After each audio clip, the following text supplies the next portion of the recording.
Hello and welcome back to the channel HardReset.Info, and today I will show you how to mark emails as read on Gmail.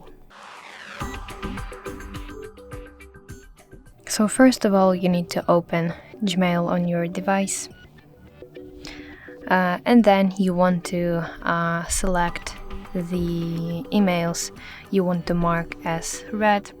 To do that, you need to press and hold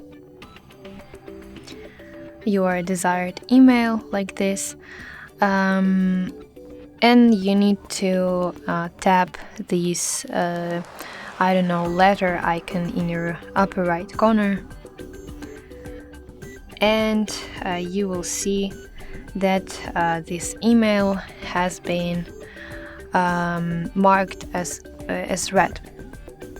But for example, if you want to mark all your emails as unread, you need to again hold and press emails. You can select multiple, you can cancel some emails you don't want to mark, and the same process. You just need to click this letter icon and this back